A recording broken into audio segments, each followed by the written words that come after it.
at 1. All right, over the weekend, we all turned our clocks forward an hour for daylight saving, a 60-minute shift that seems small, I guess, on its surface, but it can have a large impact on your health. And I think we're all feeling it today. Joining us around the table is Dr. Emily Manoogian, staff scientist at Salk Institute, to talk a little bit more about this. I heard a little tidbit this morning about people having heart attacks on daylight saving, on that day in particular. So clearly the impacts are not good.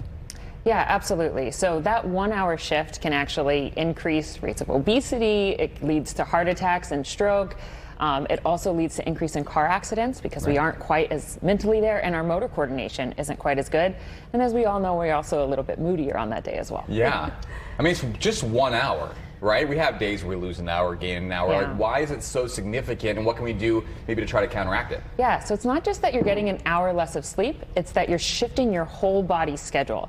So your body has circadian rhythms, which optimizes everything that your body does. Every part of your body has a peak performance time, and that one shift can cause a big problem in how you process glucose. So when you eat that maybe sweet treat in the morning because you had to wake up early, so you treat yourself, that's going to be a lot worse for you than if you had it at your normal time, even the same food.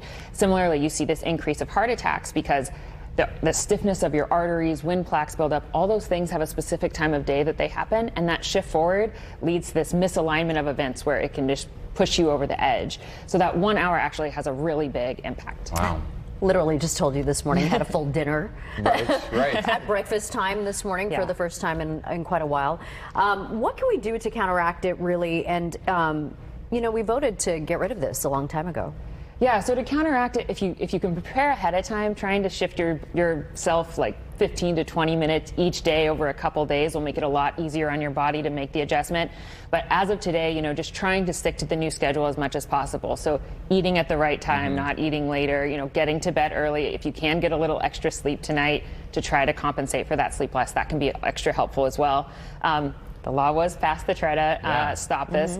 But really, we need to be staying on permanent standard time. The way it was originally voted was for permanent daylight savings time, which actually can lead to more problems long term. So hopefully, it seems like half of the states voted. So help us understand that. So what? So standard Tell time. us what we voted on and what it should be, and I mean, where do we stand on that? Do you know where we stand on it? Yeah, so there's still a lot up in the air, and depending on which state voted how, there needs to be further legislation before it would actually go into law and would be adopted. Permanent daylight savings time has been tried before, and we've been seeing that it's not a good way to go. This leads to getting way too much darkness in the morning, especially in the winter months. So sending kids to school while it's still dark outside, waking up when it's dark outside is really hard on your body. So you need that bright light in the morning to help all your circadian clocks get going and help your body stay in tune. If you stick to permanent daylight, or permanent standard time, you still will get that bright light in the morning and get that darkness at night so you can properly fall asleep. That's where we want to go. And so we're for not our there kids, yet. we've got to do a lot, right? Yeah. To get them comfortable, or at least get their circadian rhythm back in rhythm. Yeah, so really just trying to put your full schedule back on track right now. And if you can dim lights at night and make sure you get that early meal, allow your body to rest ahead of time, will help you fall asleep a little bit earlier so you can get that sleep. Is it like we're all jet lagged at the same time? Yeah, that's a very good example. You're pretty much all jet lagged an hour all in one day. It's kind of a natural experiment that we've been doing on ourselves, and we know it's bad, and we just haven't fixed it yet. Just flew to Colorado, I guess, right? Pretty much. Is that right? Yeah. Together. And you said something earlier about how, you know, imagine who we could be if we all had sleep.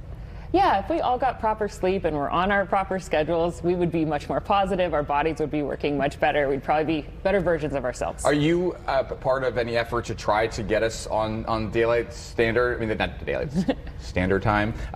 Is there an effort, you know, among doctors and people in that community to try to push it toward that? Yeah, there is definitely part of especially the circadian researchers out there that are pushing legislation and trying to talk to policymakers to explain why this would really be ideal and what the potential impacts could be of not changing it. And then, yeah, it's also really important for everyone to just understand their own body's rhythms, because really I think the reason that we disrupt them so much is we're completely unaware of them.